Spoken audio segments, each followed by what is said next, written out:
नमस्कार दोस्तों, इस वीडियो में हम लोग बात करेंगे सबसे पहले निफ्टी 50 के बारे में और उसके बाद हम लोग कुछ क्वालिटी स्टॉक्स देखेंगे। अडानी के स्टॉक्स में भी बड़ा गिरावट होते हुए दिखा है, उसके बारे में हम लोग देखेंगे किस स्टॉक्स में आप लोग इन्वेस्टमेंट कर सकते हैं, कुछ रिस्क ले सकते हैं।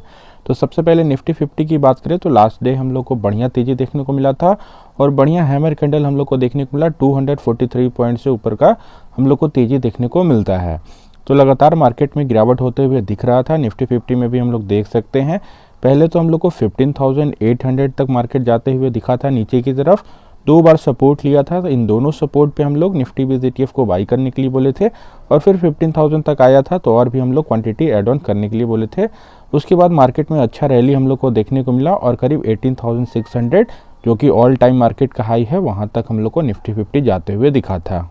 तो फिर से अपने मेथड को डिस्कस कर लेते हैं। एक 20 का मूविंग एवरेज यूज करते हैं जो कि आपको ब्लू लाइन शो कर रहा होगा। दूसरा हम लोग 200 डेज के मूविंग एवरेज को यूज़ करते हैं जो कि आपको पिंक लाइन शो कर रहा होगा। और तीसरा इंडिकेटर हम लोग पिवट पॉइंट या पिवट लाइन भी यूज़ करते हैं जो कि सपोर्ट या रेजिस्टेंस बताता है। तीनों इंडिकेटर्स आप लोग जीरोधा के अपने चार्टिंग प्लेटफॉर्म में जाके लगा सकते हैं। ट्रेडिंग व्यू में भी आप लोग जाके ये चार्ट को लगा सकते हैं। तो किसी भी स्टॉक या ETF में दोस्तों हम लोग फर्स्ट एंट्री बनाते हैं जब प्राइस 200 डेज के मूविंग एवरेज के करीब में चले, और बेस्ट होता है 200 डेज़ के मूविंग एवरेज से बहुत ही नीचे आ जाता है तो नीचे का पिवट सपोर्ट देखेंगे, जहाँ पे अच्छा सपोर्ट दिखेगा वहाँ पे और भी क्वांटिटी हम लोग ऐड ऑन करते हैं।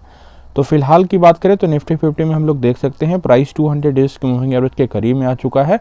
तो यहाँ पे हम लोग पहला एंट्री बनाएंगे क्योंकि 200 डेज़ के मूविंग एवरेज से बहुत ही ऊपर हम लोग कुछ प्रॉफिट बुकिंग का भी सलाह दिए थे कि 200 डेज़ के मूविंग एवरेज से जब बहुत ही ज़्यादा स्टॉक या ETF ऊपर चला जाए तो मान लीजिए आपके पास 100 क्वांटिटी है तो 30 क्वांटिटी आप लोग प्रॉफिट बुक कर लें। कि हम लोग ETF और स्टॉक्स दोनों में हम लोग लगाते हैं और जैसे ही 200 डेज़ के मूविंग एवरेज के करीब में आता है तो और भी क्वांटिटी ऐड ऑन करते हैं। तो हम लोग निफ्टी 50 की बात करें, निफ्टी बीज ETF की, तो यहाँ पे आप लोग ज़रूर से कुछ क्वांटिटी ऐड ऑन कर सकते हैं। हम लोग को लिटिल बिट हम लोग को W पैटर्न जैसा दिख रहा है, बढ़िया तो W पैटर्न नहीं है लेकिन एग्जैक्टली हम लोग को थोड़ा बहुत W पैटर्न जैसा दिख रहा है। तो एक 0.5% से लेकर के 1% का भी अगर निफ्टी 50 में यहाँ से तेज़ी देखने को मिलता है और 20 की मूविंग एवरेज के ऊपर जो ब्लू लाइन को दिख रहा होगा उसके ऊपर क्लोजिंग देता है तो निफ्टी बीज ETF में ज़रूर से बेझिझक आपको बाई करके चलना चाहिए। अगर यहाँ से रेजिस्टेंस लेके फिर से नीचे आता है तो 200 डेज़ के मूविंग एवरेज तक आएगा और उसके बाद और भी अगर नीचे आना होगा तो नीचे आ सकता है, लेकिन हम लोग का पहला काम है 200 डेज़ के मूविंग एवरेज के करीब में बाई करना। यहाँ पे ज़रूर से क्वांटिटी आप लोग निफ्टी बीज ETF में बाई कर सकते हैं। और अडानी ग्रुप के जो दो स्टॉक्स में हम लोग को पैसा लगा के कुछ रिस्क लेना है, अडानी पोर्ट्स की हम लोग बात करेंगे। ऐसे तो अडानी स्टॉक्स बहुत ही हाई PE पे वर्क कर रहा था और अभी हिडनबर्ग का रिपोर्ट भी आया था जिसके कारण हम लोग को अडानी स्टॉक्स में बहुत ही बड़ा फॉल देखने को मिला और निफ्टी 50 में भी बड़ा फॉल हम लोग को देखने को मिला है। तो फिलहाल की बात करें तो अडानी पोर्ट्स में प्राइस 200 डेज़ के मूविंग एवरेज से बहुत ही नीचे चल रहा है और पिछले दिन हम लोग को 7-8% का अच्छा तेज़ी देखने को मिला, हैमर कैंडल देखने को मिलता है जो कि आपको सपोर्ट बताता है इस लेवल पे 500 के लेवल्स पे। तो अडानी पोर्ट्स में आप बाई करके चल सकते हैं। बहुत ही कम ही क्वांटिटी में आपको बाई करना है, अपने टोटल पोर्टफोलियो वेटेज का करीब 0.5% से उससे भी कम हम लोग को देना है। इससे ज़्यादा अडानी स्टॉक्स में हम लोग को इन्वेस्टमेंट नहीं करना है क्योंकि हाई PE स्टॉक्स होता है, थोड़ा रिस्की होता है। अडानी पोर्ट्स ऐसे तो प्राइस टू अर्निंग रेशियो 20 के PE पे ही वर्क कर रहा है तो प्राइस टू अर्निंग रेशियो भी इसका बहुत ही कम है। तो अडानी पोर्ट्स करीब 30% का मार्केट शेयर रखता है पोर्ट्स सेक्टर में और बहुत ही ज़्यादा बोरोइंग्स भी है, इसका भी हम लोग को ध्यान रखना है। तो अडानी पोर्ट्स की हम लोग रिजर्व्स की बात करें दोस्तों तो करीब 42,971 करोड़ का रिजर्व्स है। वहीं बोरोइंग्स की बात करें तो 45,299 करोड़ का बोरोइंग्स है। तो जितना रिजर्व्स है उतना ही लगभग के करीब हम लोग को बोरोइंग्स देखने को मिल रहा है। इस बात का भी हम लोग को ध्यान रखना है अडानी पोर्ट्स में इन्वेस्टमेंट करने से पहले। तो ज़्यादातर हम लोग को इन्वेस्टमेंट करने से अडानी स्टॉक्स में बचना है, बहुत ही वोलेटाइल और रिस्की है। तो कम ही मात्रा में हम लोग अडानी पोर्ट्स में इन्वेस्टमेंट कर सकते हैं, बहुत ही सेफ इन्वेस्टर इससे दूर रह सकते हैं। और अगर share holding pattern Adani ports की हम लोग बात करें तो प्रमोटर्स के पास करीब 65.13% का प्रमोटर्स होल्डिंग है। वहीं अगर FIIs होल्डिंग की बात करें तो 13.77% का FIIs होल्डिंग है जो कि बहुत ही अच्छा है। वहीं अगर DIIs की बात करें तो 14.46% का होल्डिंग DIIs का भी है। तो बोथ FIIs DIIs का अच्छा होल्डिंग अडानी पोर्ट्स में है। गवर्नमेंट की होल्डिंग की बात करें जो कि आपको बताता है कितना सेफ स्टॉक है, तो 0.03% का होल्डिंग गवर्नमेंट के पास भी है और पब्लिक का होल्डिंग करीब 6.62% का है। तो ओवरऑल शेयर होल्डिंग पैटर्न भी अडानी पोर्ट्स का अच्छा है और निफ्टी 50 का भी स्टॉक है तो इसमें आप लोग इन्वेस्टमेंट कर सकते हैं। और अगला इन्वेस्टमेंट अडानी ग्रुप के जिस स्टॉक में आप कर सकते हैं दोस्तों, वो है अंबुजा सीमेंट्स। लगातार इसमें भी गिरावट होते हुए दिख रहा था, पिछले दिन बढ़िया सा हैमर कैंडल बनते हुए दिखा है और इस पिवट पे अच्छा सपोर्ट लेते हुए हम लोग को दिखा है। 373 का करंट प्राइस चल रहा है, तो जैसे ही 2-3% 4% का ऊपर की तरफ कैंडल बनते हुए दिखता है अंबुजा सीमेंट्स में, तो इस लेवल में बहुत ही स्मॉल क्वांटिटी में आप लोग बाई कर सकते हैं। स्मॉल टाइम फ्रेम के लिए भी आप लोग बाई करके चल सकते हैं और लॉन्ग टर्म के पॉइंट ऑफ व्यू से भी आप लोग बाई करके चल सकते हैं। अंबुजा सीमेंट एक मार्केट लीडर कंपनी है सीमेंट सेक्टर में, इसमें भी आप लोग इन्वेस्टमेंट कर सकते हैं। अगर इस लेवल को ब्रेक करता है नीचे की तरफ दोस्तों, तो नीचे वाले पिवट तक भी आ सकता है। अगर यहाँ पे कुछ खास सपोर्ट हम लोग को अगर नहीं मिलता है तो 236 के लेवल तक भी अंबुजा सीमेंट जाते हुए दिख सकता है। तो इसलिए अंबुजा सीमेंट्स में बहुत ही स्मॉल क्वांटिटी में बाई करके चलना है और अगर और भी नीचे आता है तो नीचे के पिवट पे और भी आप लोग क्वांटिटी एड ऑन कर सकते हैं। तो अंबुजा सीमेंट्स में अगर लेवल्स की बात करें तो 380 के ऊपर लेवल्स पे आपको बाई करके चलना चाहिए। वहीं अगर अंबुजा सीमेंट्स की अगर हम लोग रिजर्व्स की बात करते हैं तो 25,130 करोड़ का जहां रिजर्व्स है, वहीं बोरोइंग्स की बात करें तो 475 करोड़ का बोरोइंग्स हम लोग को अंबुजा सीमेंट्स में देखने को मिला है, जो कि नेग्लिजिबल हम लोग समझ सकते हैं रिजर्व्स की तुलना में। तो इसमें आप लोग इन्वेस्टमेंट कर सकते हैं अंबुजा सीमेंट्स की अगर बात करें तो। शेयर होल्डिंग पैटर्न की बात करते हैं अंबुजा सीमेंट्स में, तो प्रमोटर्स के पास करीब 63% का होल्डिंग है। FIIs की बात करें तो करीब 10.66% का होल्डिंग है। पिछले 2-3 क्वार्टर में लगातार FII इसमें बिकवाली कर रहे हैं। फिलहाल की बात करें तो 10.66% का होल्डिंग FIIs के पास बचा हुआ है। वहीं अगर DIS की बात करें तो DIS ने पिछले क्वार्टर की तुलना में स्टेक को बढ़ाया है, तो अभी DIS के पास दोस्तों करीब 16.71% का होल्डिंग है। बहुत ही बड़ा होल्डिंग DIS के पास है। गवर्नमेंट की बात करें तो 0.26% का होल्डिंग गवर्नमेंट के पास है, जो कि आपको बताता है बहुत ही सेफ स्टॉक है। पब्लिक की होल्डिंग की बात करें तो 9.13% का होल्डिंग पब्लिक के पास है। तो अंबुजा सीमेंट एक बहुत ही सेफ स्टॉक है। मेन इशू इसका ग्रोथ का है। पिछले क्वार्टर थोड़ा सबड्यूड रहा था और हम लोग आगे थोड़ा ग्रोथ में तेज़ी देखने का उम्मीद कर सकते हैं, तो इसलिए अंबुजा सीमेंट्स में आप लोग इन्वेस्टमेंट करें, लेकिन बहुत ही स्मॉल क्वांटिटी में ही आपको इन्वेस्टमेंट करके चलना चाहिए। 10 लाख करोड़ गवर्नमेंट स्पेंड करने वाला है इंफ्रास्ट्रक्चर सेक्टर में, जिसमें मेन बेनिफिशियरी सीमेंट सेक्टर भी हो सकता है और अंबुजा सीमेंट उसमें एक मार्केट लीडर साबित हो सकता है। इसलिए अंबुजा सीमेंट्स में भी आप लोग इन्वेस्टमेंट करके चल सकते हैं।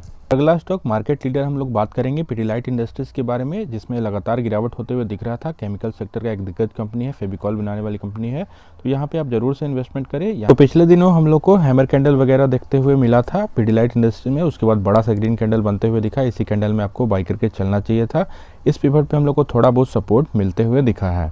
तो जैसे ही बढ़िया सा एक ग्रीन कैंडल और भी ऊपर की तरफ बनते हुए देता है, तो उसी कैंडल में आपको बाई करके चलना चाहिए। 2-3% का भी ग्रीन कैंडल मिले तो उसमें बाई कीजिए और फिर हम लोग नीचे का पिवट तक वेट करेंगे। तो लेवल्स की अगर बात करते हैं तो 2400 के ऊपर लेवल्स पे आपको जरूर से पिडिलाइट में कुछ इन्वेस्टमेंट करके चलना चाहिए। अपने टॉप से बहुत ही अच्छा खासा फॉल हो चुका है ऑलरेडी। प्राइस 200 डेज की मूविंग एवरेज से इसमें भी बहुत ही ऊपर चल रहा था और यहाँ पे हम लोग को थोड़ा बहुत पिवट पे रेजिस्टेंस देखने को मिला, तो यहाँ पे हमको जरूर से प्रॉफिट बुक कर लेना चाहिए था कुछ। और उसके बाद लगातार गिरावट पिडिलाइट इंडस्ट्री में होते हुए दिखता है और फिलहाल प्राइस 200 डेज की मूविंग एवरेज से नीचे आ चुका है। तो बढ़िया लेवल है, आप लोग पिडिलाइट इंडस्ट्री में लॉन्ग टर्म के पॉइंट ऑफ व्यू से बाई कर सकते हैं। मेन पर्पस रखना है दोस्तों, एवरेज प्राइस को नीचे लाना है और लॉन्ग टर्म तक इन्वेस्टेड रहना है। तो पिडिलाइट इंडस्ट्री में भी जरूर से इन्वेस्टमेंट करें। और लास्टली हम लोग बात करेंगे 2 ETFs के बारे में, मॉन 100 के बारे में और मैफेंग के बारे में। मॉन 100 में हम लोग पहले भी इन्वेस्टमेंट का आपको सलाह दे रहे थे 89 के प्राइस से ही, तो बढ़िया हम लोग को लेवल्स मिला था और लगातार गिरावट होते हुए यूएस मार्केट में दिखा था। नेस्डेक 100 और फैंग इंडेक्स दोनों में गिरावट होते हुए दिखा था। तो मॉन 100 में भी दोस्तों हम लोग को बड़ा फॉल होते हुए दिखा था और डबल टॉप जैसा हम लोग को दिख रहा था। तो मॉन 100 में भी आप लोग को इस लेवल पे जरूर से बाई करके चलना चाहिए था। उसके बाद अच्छा हम लोग को मॉन 100 में तेजी अभी फिलहाल देखने को मिल रहा है। पिछले दिन बड़ा सा ग्रीन कैंडल बनते हुए दिखा था। इसमें कैंडल स्टिक पैटर्न पढ़ने में आपको दिक्कत हो सकता है क्योंकि ट्रैकिंग एरर आता है, तो इसलिए आप लोग नेस्डेक 100 का चार्ट आप लोग जाके देख सकते हैं ट्रेडिंग व्यू में। तो हम लोग यहाँ पे ज़रूर से इन्वेस्टमेंट करें। यहाँ पे पिछले दिन हम लोग को बढ़िया सा ग्रीन कैंडल मिलते हुए दिखा था, उसके बाद हम लोग को एक और बढ़िया सा ग्रीन कैंडल तो नहीं मिला, ये डोजी कैंडल आपको देखते हुए मिला था। तो जैसे ही 2-3% का और भी ग्रीन कैंडल मॉन 100 में आपको देखते हुए मिलता है, तो उसी ग्रीन कैंडल में आपको मॉन 100 में कुछ और क्वांटिटी एड ऑन कर लेना है। अगर 89 के प्राइस पे ऑलरेडी बाई कर चुके हैं तो इग्नोर कर सकते हैं, लेकिन अभी भी और इसमें तेज़ी देखने को मिलेगा। जैसे ही 20 का मूविंग एवरेज 200 डेज के मूविंग एवरेज को क्रॉस ओवर दे देता है, तो और भी अच्छा तेज़ी हम लोग को मॉन 100 में देखते हुए मिलेगा, क्योंकि बहुत ही बड़ा फॉल यूएस मार्केट में भी देखने को मिला था तो मॉन 100 में दोस्तों 102 के ऊपर प्राइस पे आपको ज़रूर से बाई करके चलना चाहिए। लॉन्ग टर्म के पॉइंट ऑफ व्यू से 20% CAGR रिटर्न दे देता है, लेकिन हम लोग को मॉन 100 में ज़्यादा इन्वेस्टमेंट नहीं करना है क्योंकि इसमें टैक्सेशन थोड़ा हाई होता है। 20% का टैक्सेशन लगेगा LTCG विथ इंडेक्सेशन, तो इसका भी हम लोग को ध्यान रखना है। डेब्ट फंड्स की तरह इसमें टैक्सेशन होता है, तो मॉन 100 में कुछ कम ही इन्वेस्टमेंट करें। मात्र 5% ही टोटल पोर्टफोलियो वेटेज का हम लोग US ETF में देंगे। और लास्टली हम लोग बात करेंगे दोस्तों मैफैंग ETF के बारे में। इसमें भी बड़ा फॉल होते हुए दिख रहा था। फैंग इंडेक्स पे बेस्ड है, मात्र 10 ही स्टॉक इसमें होता है। फेसबुक, अमेजॉन, नेटफ्लिक्स वगैरह इसमें होते हैं, तो लगातार गिरावट हो रहा था, तो इसी लेवल पे हम लोग बाई करने के लिए बोले थे। प्राइस 200 डेज के मूविंग एवरेज से बहुत ही नीचे चल रहा था, तो बढ़िया इन्वेस्टमेंट होता है दोस्तों जब प्राइस 200 डेज के मूविंग एवरेज से बहुत ही नीचे चले। तो इस लेवल पे अगर बाई करते तो अच्छा आप लोग को एंट्री मिलता है, और प्राइस 200 डेज के मूविंग एवरेज से अब ऊपर जाते हुए दिख रहा है, और 20 का मूविंग एवरेज अब क्रॉस ओवर की स्थिति में आ चुका है। जैसे ही क्रॉस ओवर होगा तो और भी अच्छा तेज़ी हम लोग को मैफैंग में भी देखने को मिलेगा। तो मैफैंग में अगर इस लेवल पे इन्वेस्टमेंट आप करने से चूक चुके हैं तो थोड़ा बहुत वेट कर ले करेक्शन का, और जैसे ही 20 के मूविंग एवरेज के करीब में आता है और इनगल्फिंग पैटर्न जैसा कैंडल हम लोग को देखने को मिलता है, एक छोटा सा रेड कैंडल और उसको इनगल्फ करते हुए एक बड़ा सा ग्रीन कैंडल बनता है, तब हम लोग बाई करेंगे। क्योंकि मैफैंग में ऑलरेडी हम लोग को अच्छा मूव देखने को मिल रहा है, और भी मूव ऊपर की तरफ कंटिन्यू रह सकता है, तो थोड़ा बहुत पुलबैक का वेट करें। उसी पुलबैक में मैफैंग में और क्वांटिटी ऐड ऑन कर सकते हैं।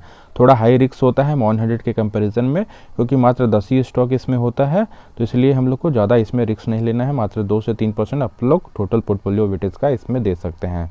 तो होप आप लोगों को वीडियो अच्छा लगता है दोस्तों। वीडियो अच्छा लगता है तो वीडियो को लाइक कर दीजिएगा, चैनल को सब्सक्राइब कर लीजिए और अपने दोस्तों में शेयर कीजिए। और हमारा एक फ्री टेलीग्राम ग्रुप है, लिंक डिस्क्रिप्शन में दिया हुआ है, उसको भी आप लोग ज्वाइन कर सकते हैं।